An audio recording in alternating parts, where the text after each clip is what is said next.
Welcome to the show. Today we're going to talk about Web3. We're going to start by history of the web and why Web3 existed. We're going to talk about the advantages and disadvantages. We're going to talk about other topics related to Web3, which includes DAOs, which is a decentralized organization. We're going to talk about exchanges, whether they're centralized or decentralized. We're going to talk about scams that are related to Web3. Also, we're going to talk about why people invest in Web3, what's the relationship with Web3 and the Metaverse. And at the end, I'm going to explain why Bitcoin is still a better solution for doing transactions or using cryptocurrencies than what the current cryptocurrencies on the market serve. First off, we're going to start with the history of Web3, why it existed in the first place. Before we start talking about Web3, let's move back to Web 1. Web 1, which was the times when Google's starting to show up. The only way you can actually interact with the web was through reading data.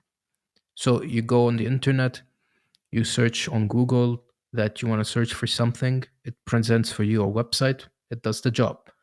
So the only way you can actually interact with the web is through reading data. And back in the time, the technology that was created back then that you used to read just HTML and CSS data. The new iteration of the web, which was Web 2. Web 2 offered the exact same service as Web 1, which you can read data, but it has one advanced feature behind Web 1 is that you can actually write data. So this is accompanied by writing data you would submit on an HTML form. There's server code in the background that intercepts this form, reads the data that you submitted, parses the data, saves it on a database. So you can read it later on. So now, not only you can read data, but also you can write data, which is an interesting thing. So if you want to go, for example, on a website like Twitter or Facebook, you would go on Twitter, you can log into Twitter, you can read other people's tweets, but at the same time, you can compose a tweet. Same thing with Facebook. You go on Facebook, you see other people's statuses, you see other people's posts. You can also compose a post as well. The new iteration of the web, which is Web 3, is that you can actually own something on the internet. So when you go on Facebook or you go on Twitter and you compose a tweet, this tweet is owned by Twitter and this post is owned by Facebook, even though you are the one who posted it. And you can reach the position, can be banned on the platform. They can reuse your post or your tweet the way that they like because the end user license agreement said that they can actually have some sort of control over this tweet or this post. What Web3 is trying to solve is the ownership of the data that you put online. So, for example, if you composed a tweet on a Web3 social media kind of version, you actually own this tweet rather than a centralized server, a centralized service as well, controls this data that you currently have. So let's recap everything. What's with the web, with the history of the web? You have Web 1, you can read data because back then the technologies wasn't that much advanced to let you write data at that time.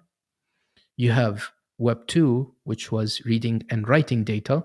So you can go on any website, you can write a comment, you can write a post, you can write a tweet. It was the time when blogs started getting more famous because now you can go on a blog, you can read the data, you can write comments on a blog, which was what's quite of an interesting era. Web3, what it's trying to do is that it lets you read data, it lets you write data, and at the same time, it's going to let you own some sort of the data. Now, the data that you own doesn't necessarily to be readable and doesn't necessarily to be writable as well. A good example is this is actually owning a, let's say, a cryptocurrency or a token. You can actually own this kind of currency. You don't need to read it. You don't go on a specific, let's say, URL to say, oh, this is my token. You don't go on a specific URL and you say, if I post a request on it, that means I can write to this. but I can own this token. This token is mine. And the only way to validate that this token is mine is that on the blockchain, it says that this specific token, this hash of this token, belongs to my address, which means I am the actual owner of this token. Now let's start with the advantages of Web3. And Web3, what it solves is a shared way of authenticating on different applications. Back then, if I want to go on let's say a website to authenticate myself to use the services, I have to insert a username and a password. Another form is I can use some sort of an authentication service. So Facebook offers an authentication service, which is connect using Facebook. Or let's say, for an example, if I want to use my Google Gmail account, I can actually log in with Gmail. Apple also offers this kind of services, and there are other also as well services that offer authentication methods. The problem with those authentication methods is that the service that provides the data dictates what kind of data it's been transmitted and how the data is going to be sent. Also, it controls the user who is using this data. So let's take, for an example, Facebook. If I want to go on a website, let's say like Pinterest, I want to log in using my Facebook account. Facebook decides what kind of information to share with Pinterest, which can be enough information or it cannot be enough information. So they can share my name, they can share my picture, but also they can share information that I did not expect to share. They can share where I live or where's my last location that I'm currently in. They can also share my email address, but also they can share my phone as well. Wouldn't be there's a decent way to authenticate myself on any application without the need of providing those other information that I don't wish to share? Web3 solves this through authenticating myself using a web address. So on the blockchain, you have addresses for wallets. So let's say, for example, my wallet would have, let's say, this address.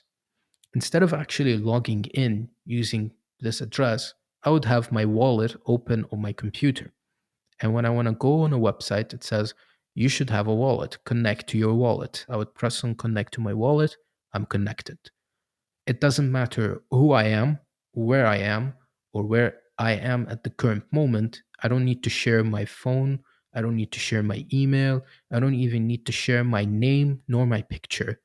I only need is an address that can let me authenticate myself through those services that utilizes Web3, and I can use the service like any other person could. Another cool thing about Web3 is that you have the ability to own the data that you bought or share on the internet. So let's say, for an example, a good example of this is NFTs. So I can go on OpenSea, I can buy an NFT, I go on the blockchain, and I see that this NFT, the hash of this NFT, is owned by me. If, let's say, for example, there's a social media that utilizes Web3, if I posted a comment on a post, if you go back to the blockchain, it verifies the fact that yes, I did actually post on this blockchain this comment. Because this comment, let's say the hash of this comment refers to my wallet address, and this wallet address is owned by myself, which means I own this comment that I've posted. So everything that I do on the blockchain is recorded openly, and everything that I post there is owned by myself. So if I posted a comment, it's owned by my own address, it's owned by me. I own this comment. Nobody else can take down this comment. So even if the person who created the post decided to remove the post, my comment still exists on the blockchain. And if I still have the hash of this comment, I can also go back and trace back to it. So take for example, and it is Twitter. If on Twitter I posted a comment on someone's post, this comment is existed on the blockchain inevitably or forever. So if, let's say, for an example, someone removed this post, you cannot know where's the post have gone. So let's say, for example, if I went on Twitter and I posted a tweet, and this tweet reached a good amount of people start commenting on it and all of that. But if I actually deleted the tweet, you cannot trace back where the tweet is or who posted the tweet because the tweet is deleted. You can also trace back all of your comments that's written on a deleted tweet. On Web3, if I posted it on the blockchain, even if I try to take down this tweet's data is already existent. So I can trace back to an older version and I can still read this post that is tweeted and I can still retrieve back the data that has been created. And I can still retrieve every single comment that I've written on this post as well. Another cool thing about Web3 is the ability to do finance. And it's a pretty interesting thing, especially for people in low developed countries. By finance, I mean you go on an exchange website, you can see something similar to a stock market where you can actually you can actually put trade margins and all of everything that you can do on a stock market website, let's say like Interactive Brokers, Robinhood, and all of those famous websites that you can actually buy a stock. I can actually buy a crypto token that can either rise up or it can go down. So the idea behind of it is that the barrier of entering in a stock market similar to the actual stock market, but it's in the crypto world, is now less. Because if I want to enter the stock market, I need to have at least, let's say, $10,000.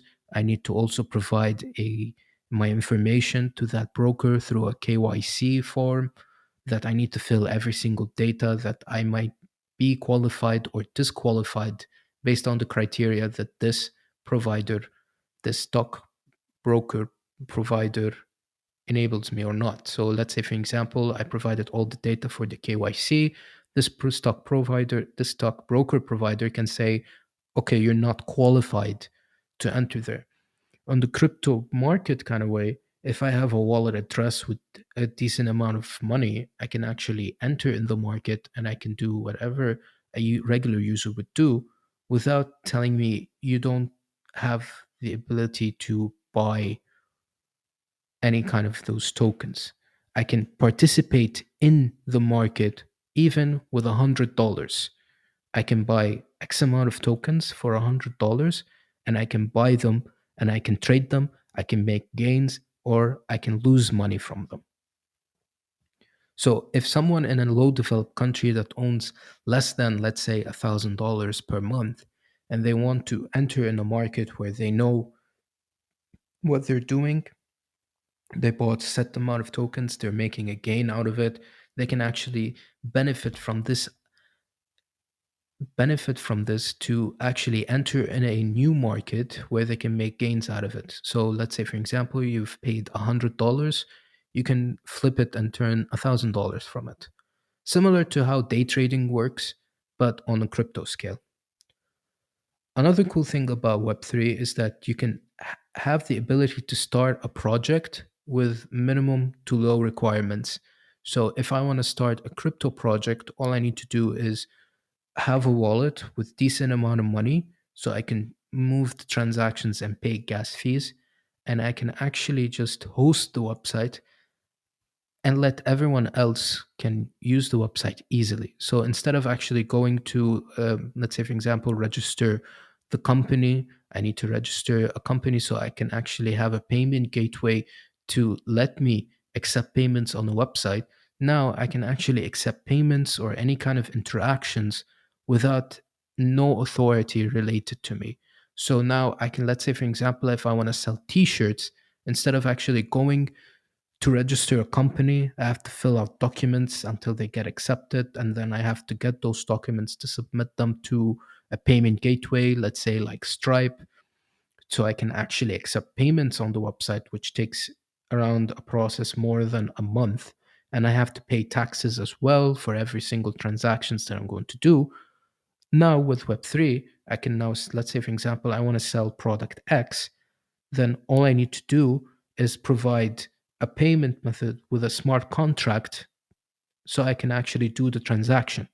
And the cool thing about the smart contract is that I can tell it what I can do, and I can provide it instructions on what it can do. So let's say, for example, I'm selling t-shirts on the website. I want to take 10% of the t-shirt price for myself, and the 90% is for the vendor.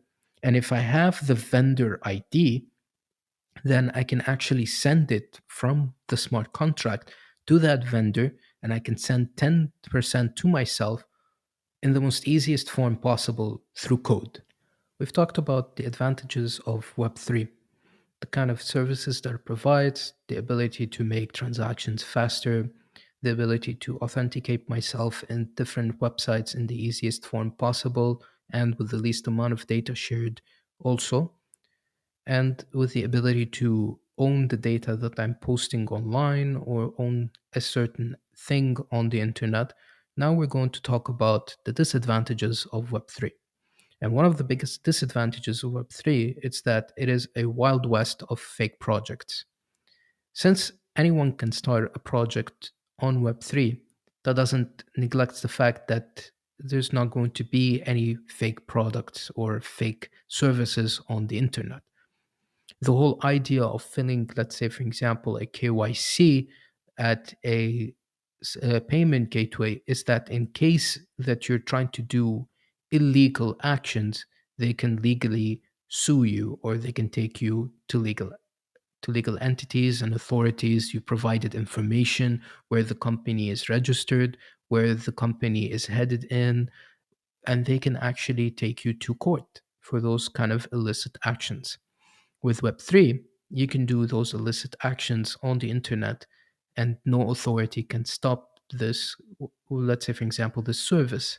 So, if you have a service that's offering a fake product, or you're not delivering those products, the money that you've sent it, they cannot be reversed. Once you've sent money on the blockchain, it is very hard to reverse the transaction that you currently did. You do trace where this money is going from which address to other addresses as well. You can track the other addresses since every transaction is publicly available, but you cannot retrieve the money that you've spent.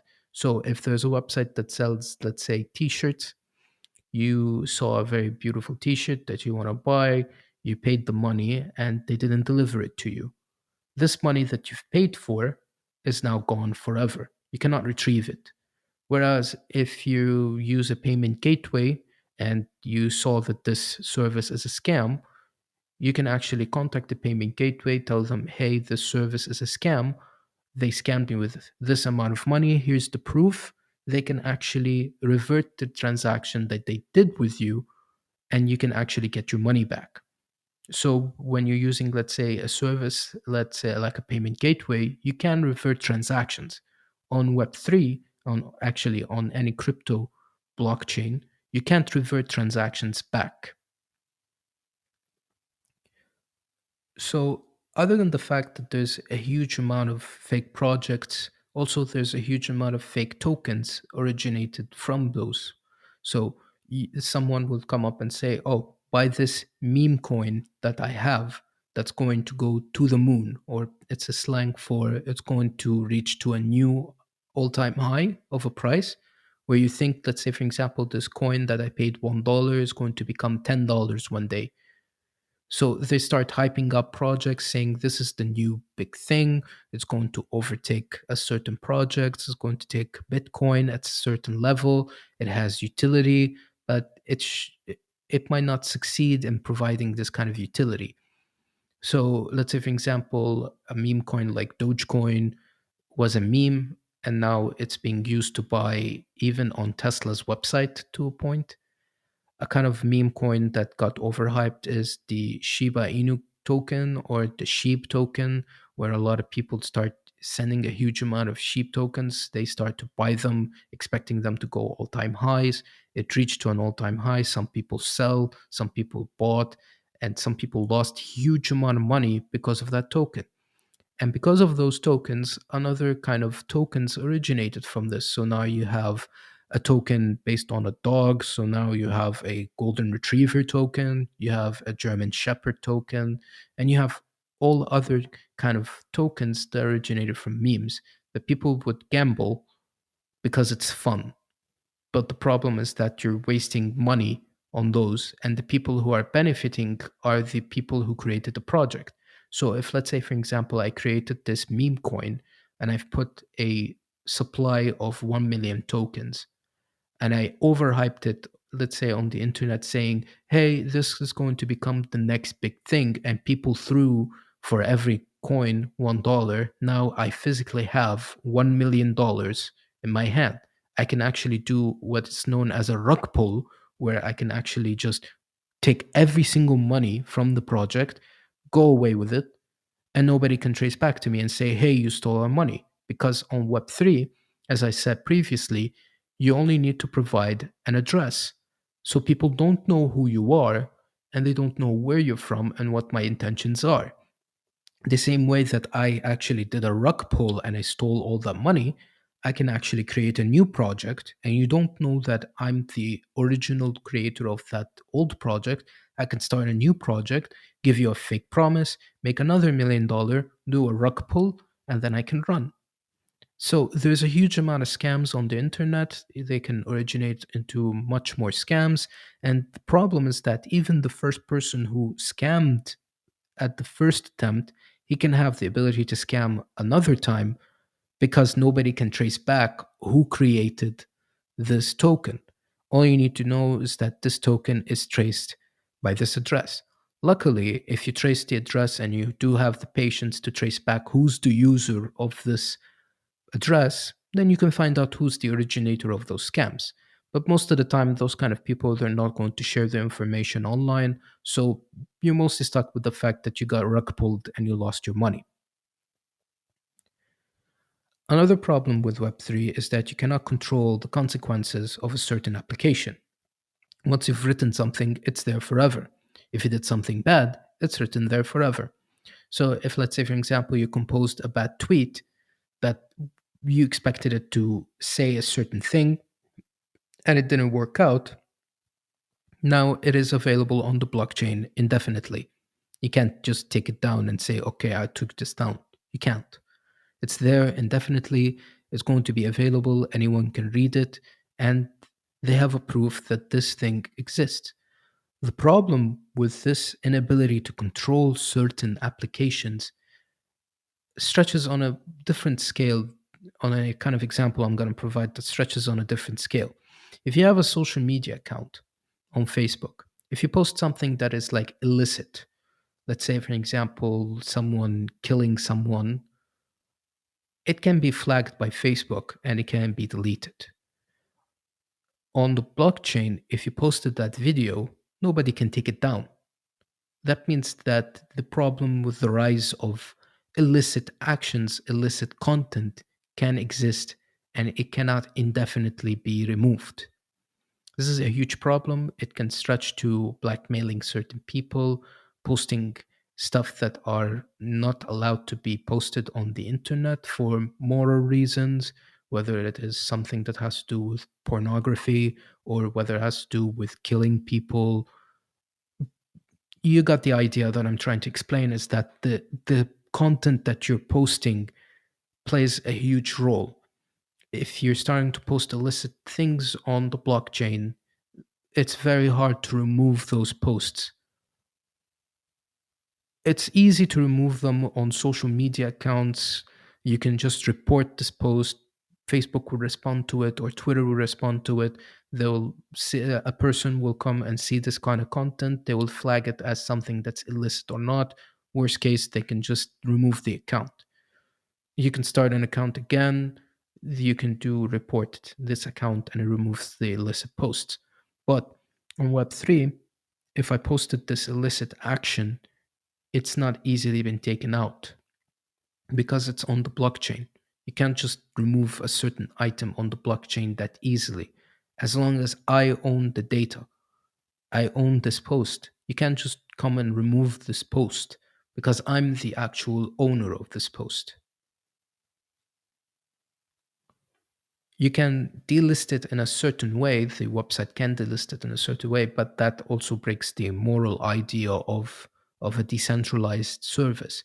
If you let's say for example, if someone posted something illicit and you removed it, it breaks the whole ethos of the decentralized application, the decentralized Web3 form, because Web3 is supposed to be ungoverned by certain aspects, which breaks the high idea of Web3.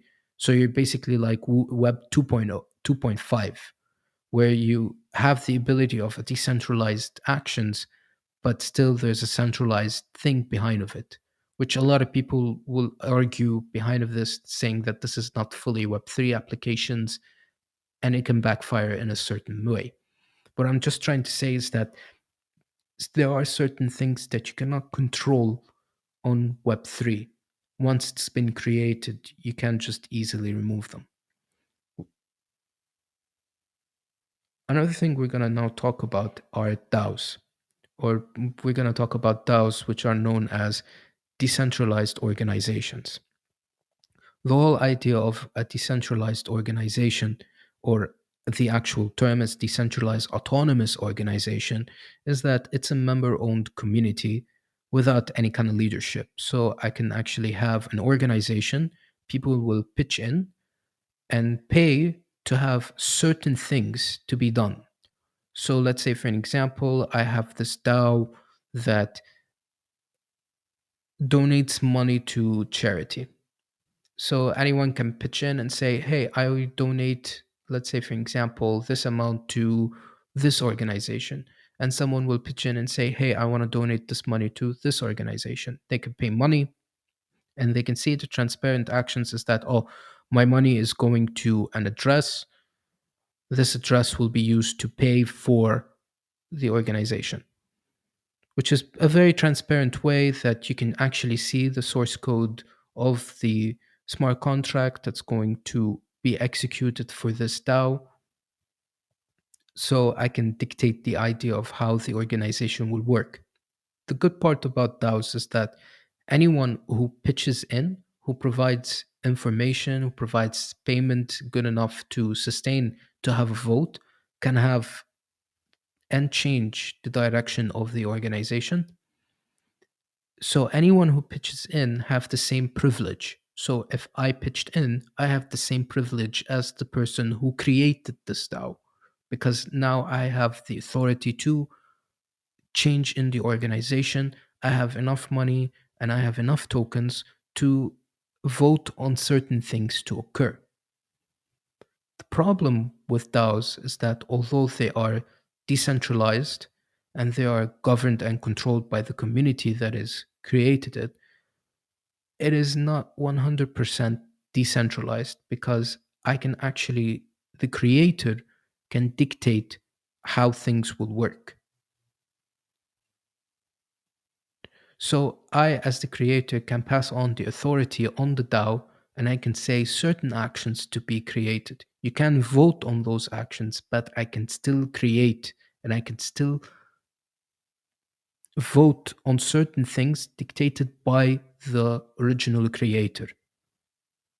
So let's say, for an example, if I created a DAO and I say I wanted a vote, I can decide what kind of vote you're allowed to vote on.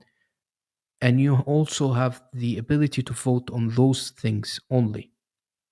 So although it is transparent, I can see that I'm only allowed to vote on those actions. I cannot vote beyond those kind of actions. The intentions of DAOs to be community driven, they're supposed to be open and transparent, but actually it's the exact same thing as regular organizations. The problem with DAOs is that they still have the idea of a hierarchical traditional organization, but it's just without sharing kind of information of who you are or what you are. So I'm going to give an example. If you are running a company, there's going to be a CEO, there's going to be a CTO, and there's going to be, let's say, a CFO and other shareholders related to this company. Those people can pitch in and say, okay, we can decide on a certain thing. The CEO can force you to vote on specific things he or she thinks that it works well for the company. And you can decide whether you vote in or you vote out. You can't pitch in sometimes, but not always the CEO is going to accept it or the shareholders are going to accept those kind of things. What on the Web3 version, what DAOs are trying to solve is that they say, okay, every single person who votes have the same authority. The problem is with the creator of the DAO who deploys the smart contract that's going to be the bare bones, or I'm going to say the pillar of the organization. If I am the creator and I dictated the kind of actions you're allowed to, you can see those actions, but you cannot go beyond those actions. Similar to the way of the traditional organization where the CEO decides what kind of votes to be on specific actions he or she decides, and I don't have full control or full power to vote on what I want or not. I may be able to vote only on the options that are provided for me, which is that's the problem with DAOs.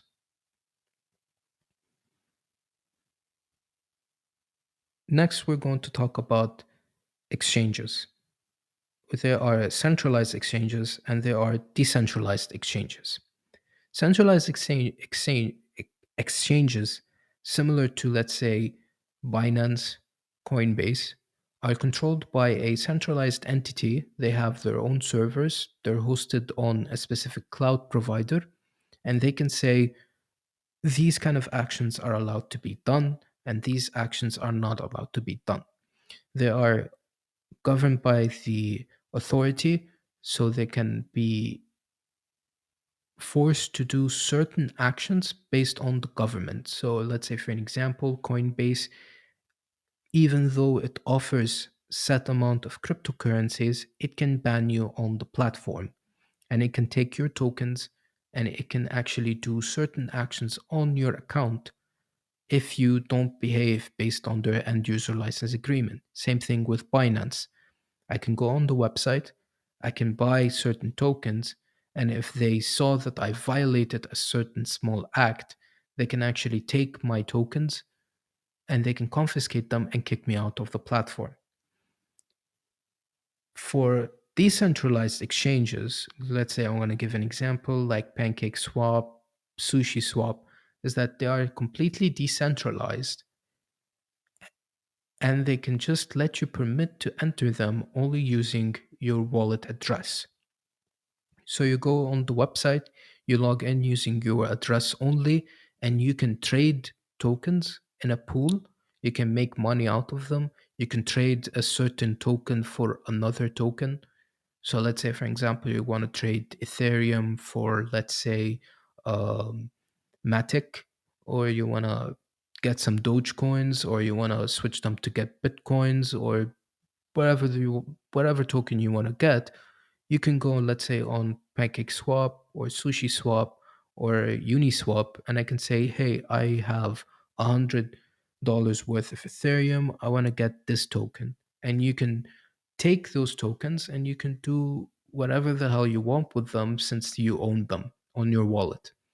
You can also, in decentralized exchanges, you can also stake your tokens, so you can come up and say like, oh, okay, I have $100 worth of Ethereum, I can provide them in a pool, and in this pool, if a huge amount of people start demanding on this token and I've put them in the pool of this exchange, I can get interest based on them. So I'm going to give an example. If I have $100 worth of Ethereum and I stake them in the pool on Uniswap, for example, they start to have a huge surge of requests for Ethereum on Uniswap. They can go to the pool and say, hey, you have $100 worth of tokens that you staked for them.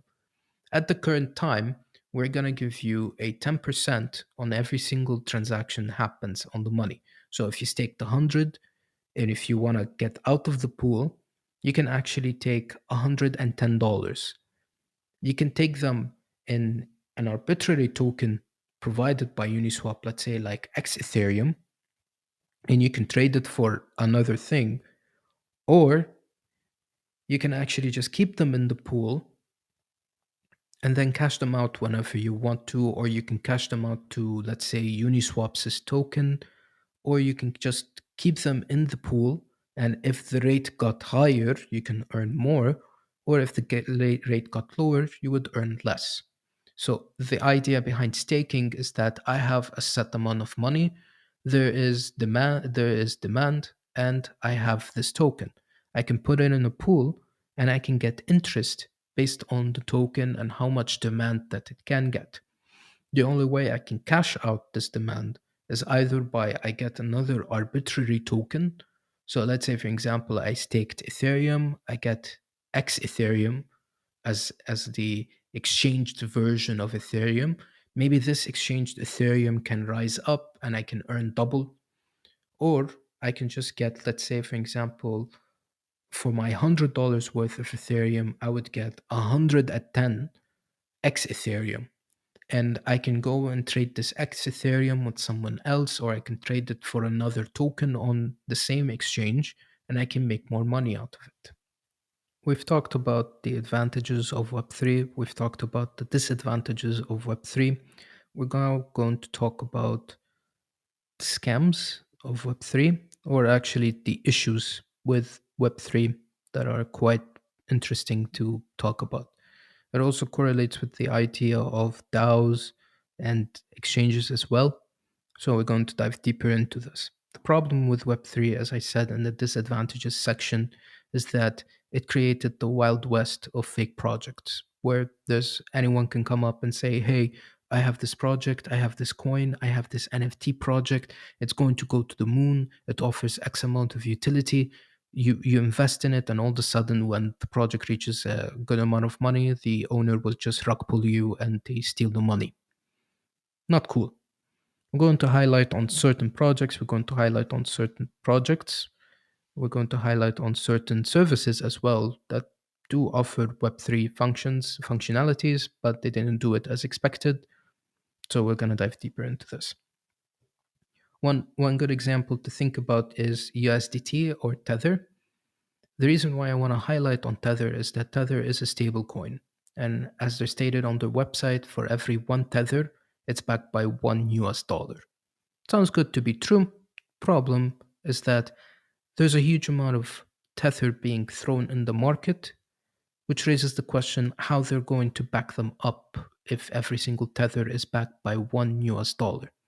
It's exactly the same similar idea of the US dollar, actually, where a huge amount of money being printed at a very low amount of time, and the US dollar is not backed by anything, which raises the question of whether the US dollar is is going to sustain the value that's currently in, or it's going to enter in an inflationary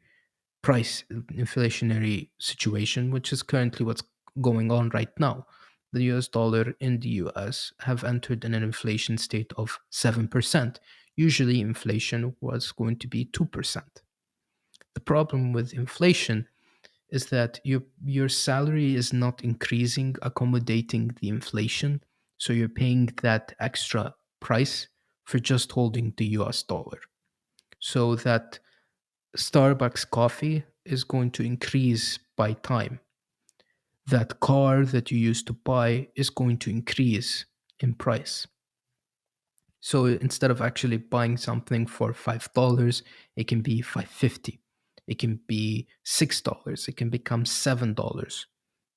Depends on what kind of product it is, how much it's needed in the market, and how much it's being used.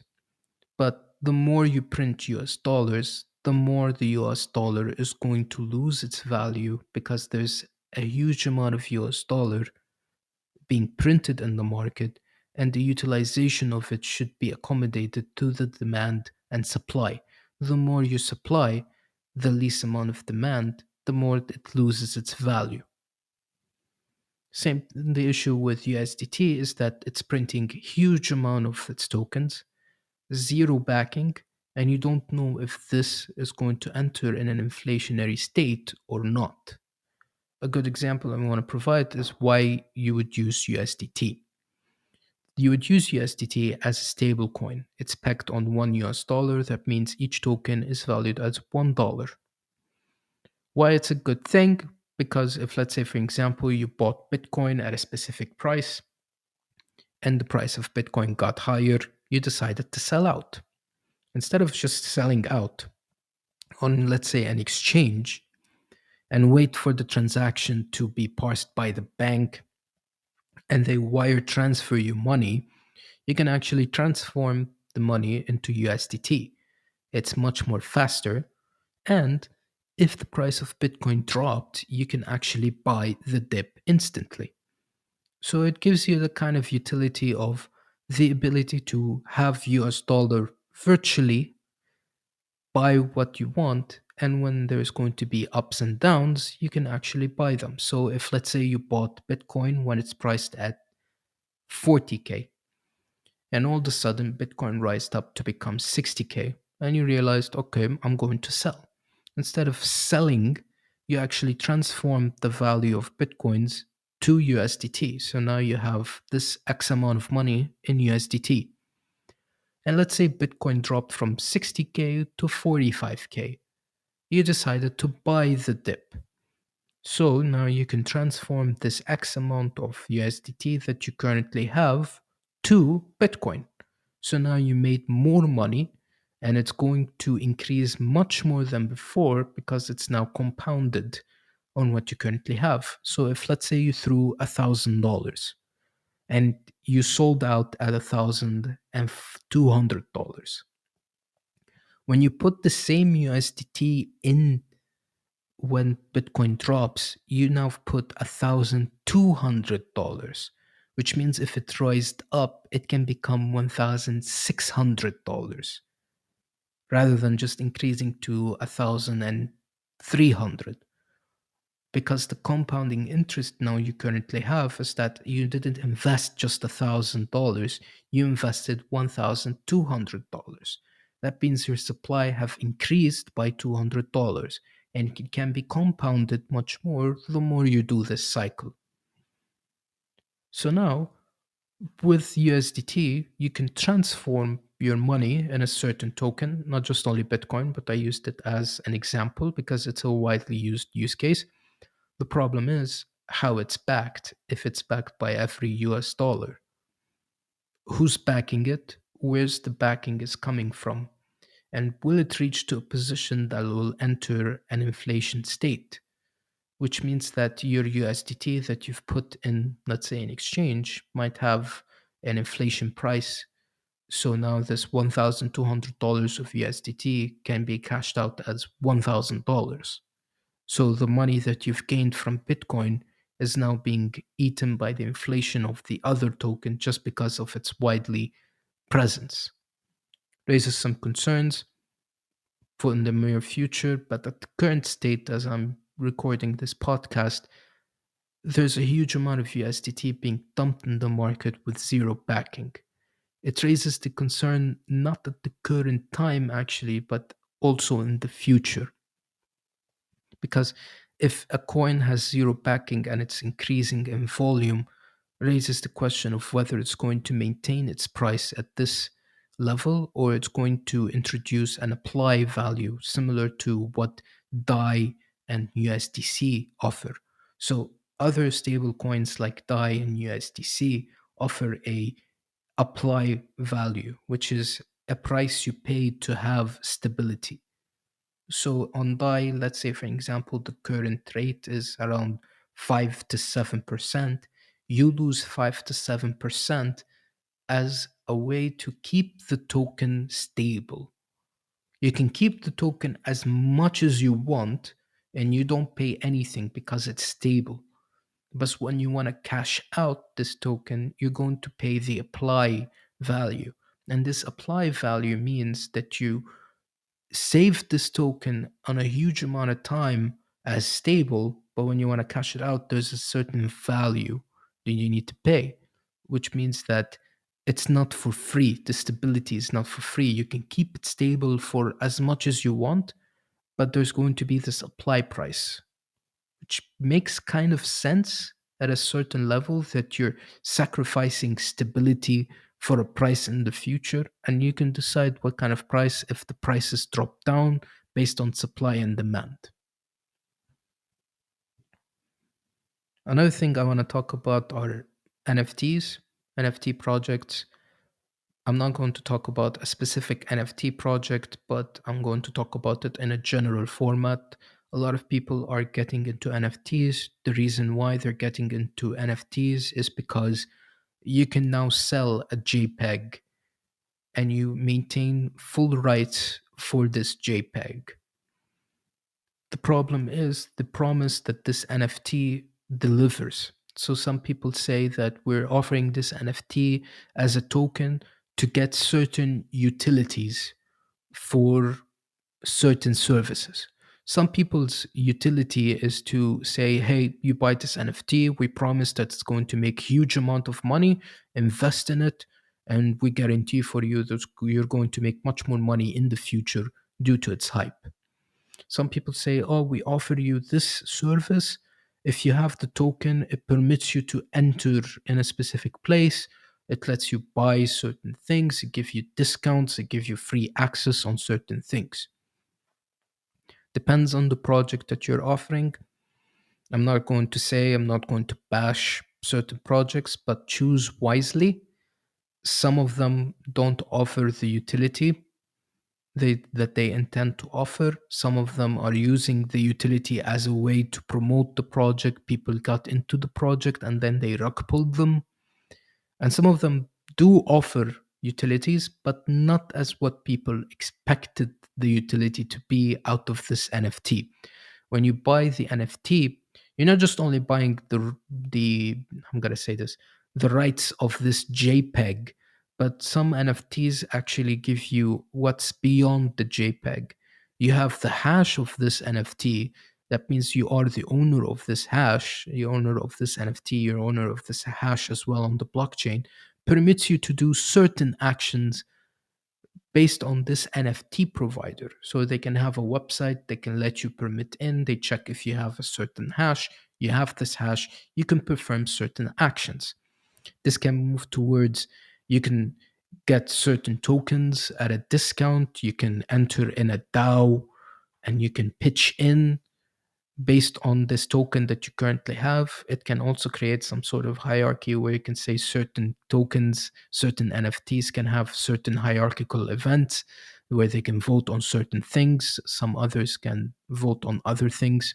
Depends on the DAO. I'm just highlighting the effect that it is existent. Some NFT projects might introduce hierarchical effects on certain NFTs to raise the price of some of them to make them seem more valuable. Since if an NFT is much more valuable than the others, since it can vote on a certain thing based on the DAO or not.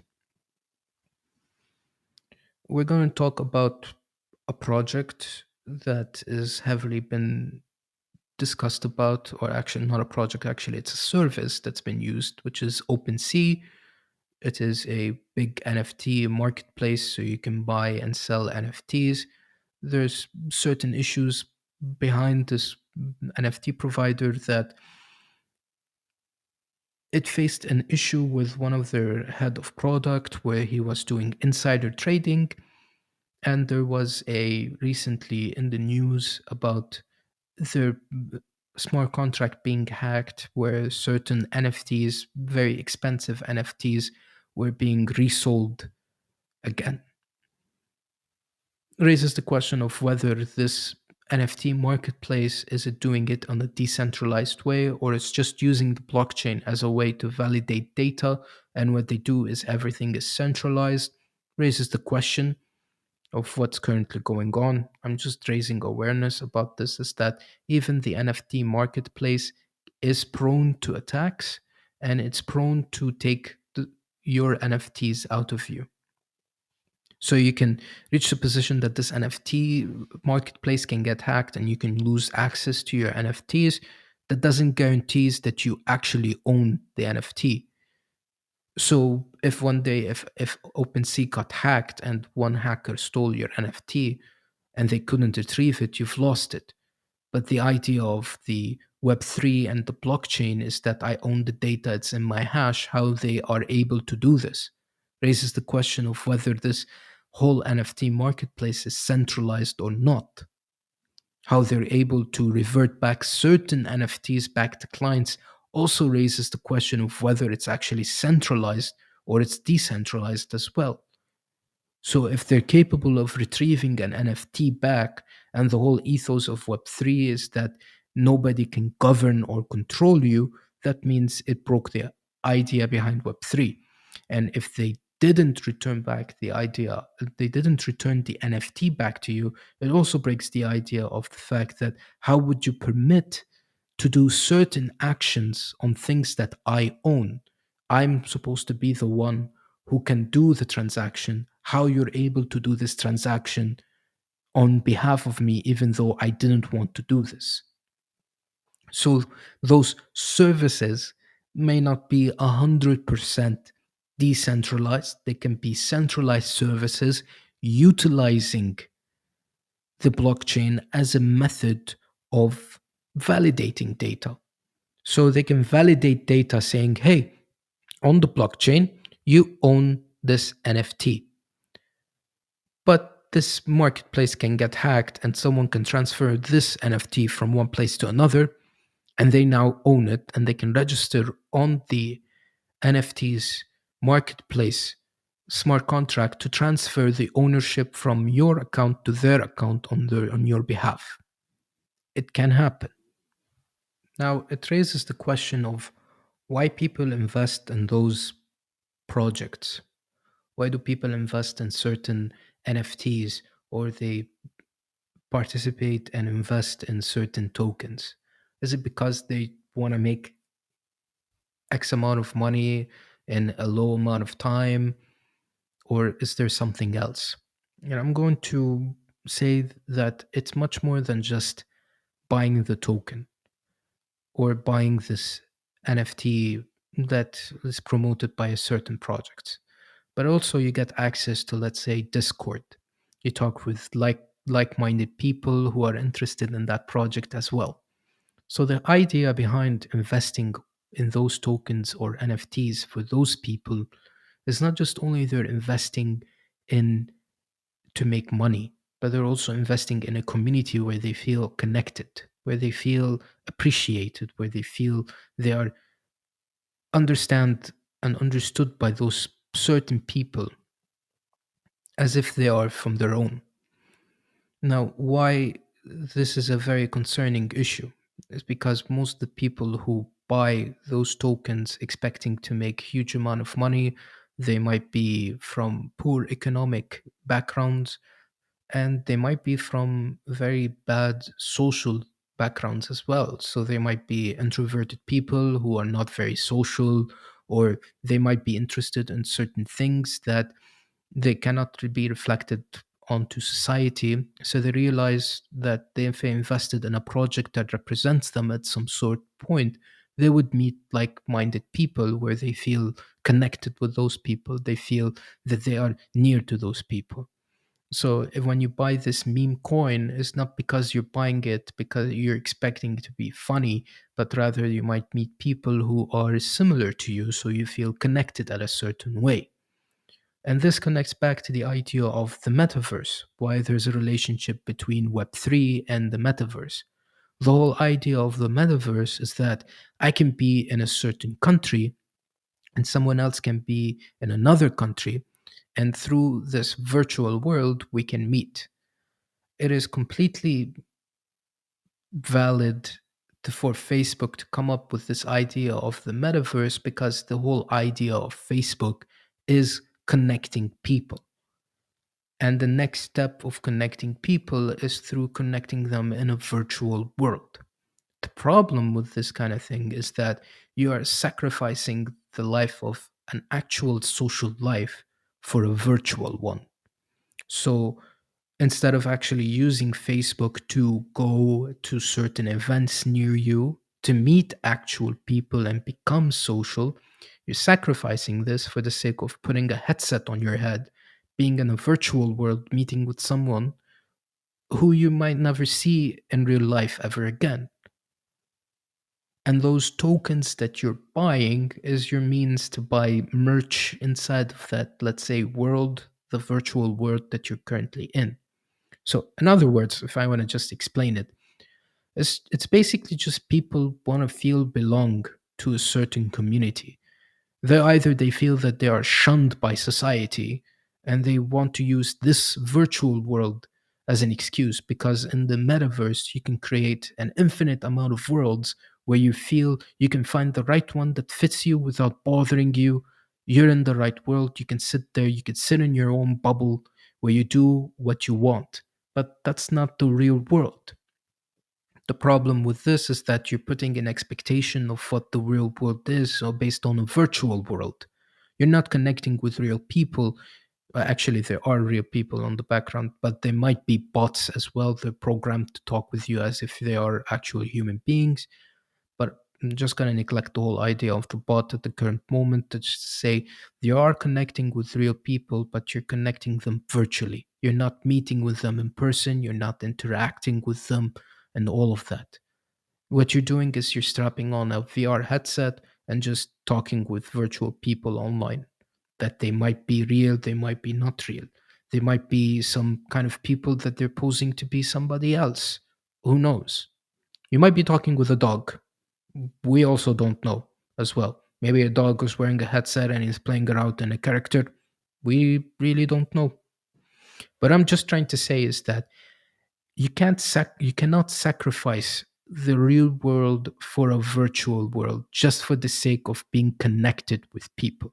The same way it doesn't make sense to sacrifice your money for the sake of a project that might offer you kind of utility, or it's going to raise its price thinking that's going to reach somewhere. The idea of what's the metaverse is bridging with web3 is that you can now go on, let's say, for example, a metaverse game or a metaverse application that lets you meet with people. You can buy virtual items, and the medium of exchange would be through those tokens. The more successful a token is, the more it's going to be used. The idea of those projects is that they're trying to bait as much people as possible so they can be in the metaverse and be used. Some of them, not all. Recap on why would people invest in those kind of things is because there are certain people who lack social skills. They might be introverted, they might be interested into things that are not currently supported by the community that's around them, and that's totally fine.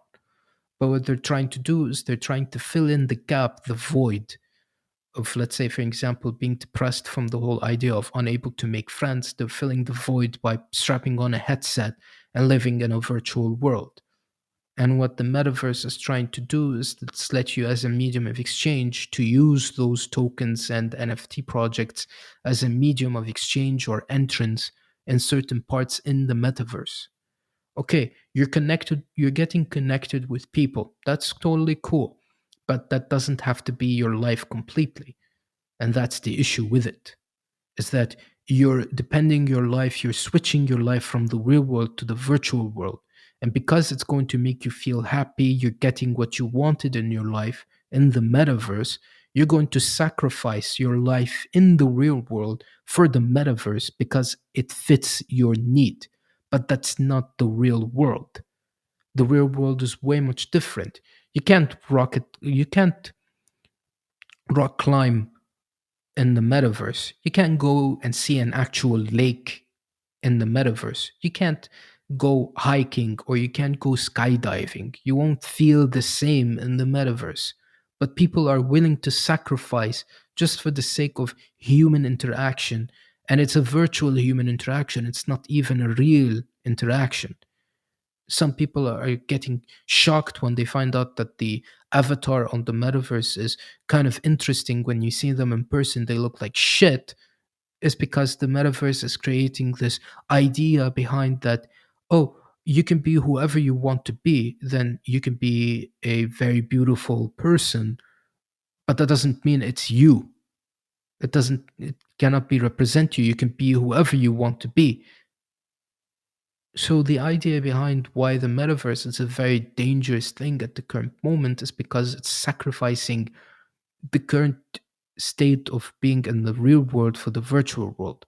It might help you in a business. Let's say, for an example, it might make things easier if you're working remote work. So, let's say, for example, I'm in Lebanon, someone wants to hire me in the US. It makes sense for me to just do some of the meetings on, let's say, the metaverse in case instead of doing Zoom calls, that's their style. It might solve an issue. I don't think it's going to change anything. You can do it on a Zoom, you can do it on any kind of medium. It's just like a medium to kind of exchange, like we can talk as if like we're meeting instead of actually paying fees for immigrating me from Lebanon to, let's say, the US.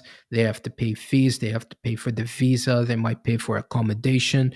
And the metaverse kind of thing, they would say, hey, we'll pay you for the headset and we'll pay shipping. It would cost them like a $500, just one time payment instead of paying for your visa every single time, every single year.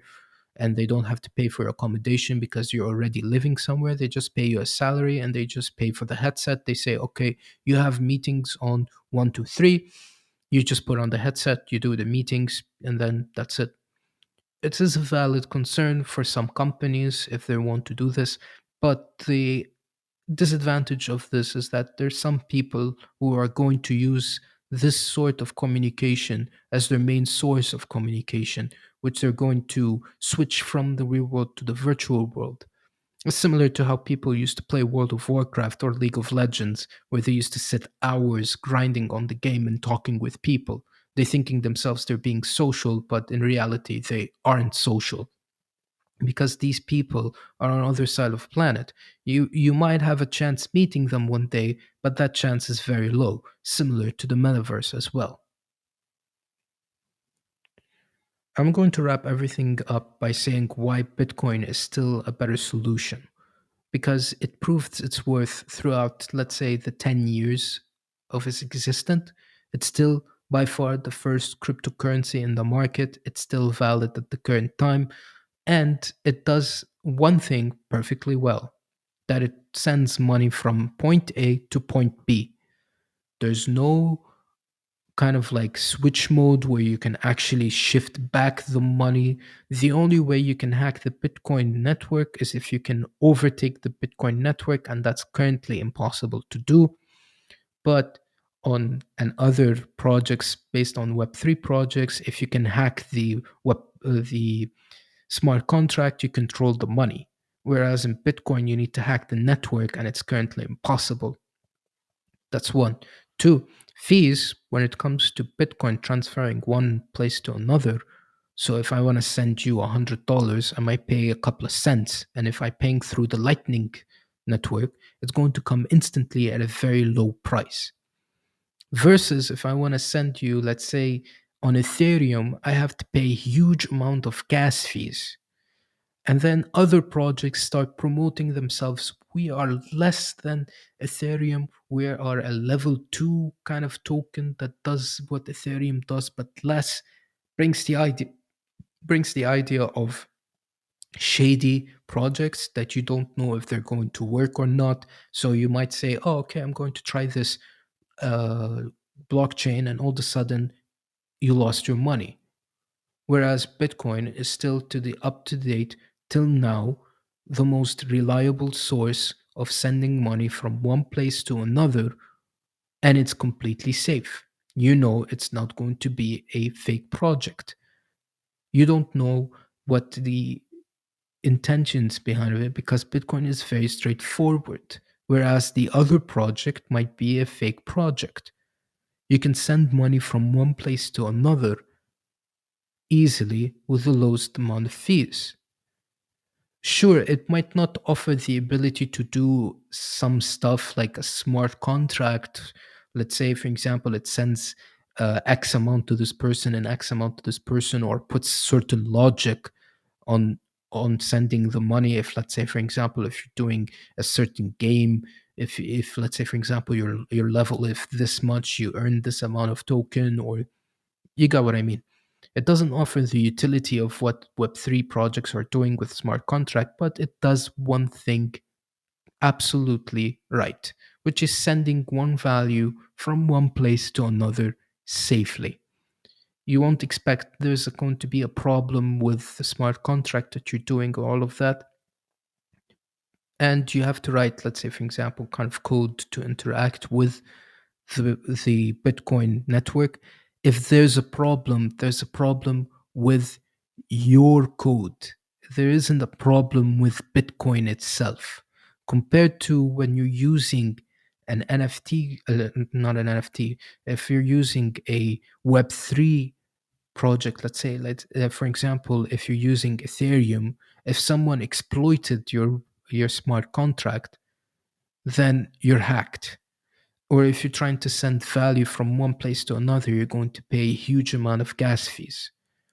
There might be another project that can offer less gas fee, but is centralized. Let's say like Solana as an example. Why sacrifice yourself to use a kind of network with either high fees, or with the ability to being hacked, or with the ability to be centralized, which breaks the whole idea of decentralization? If Bitcoin does this perfectly well, it still sends value from one place to another.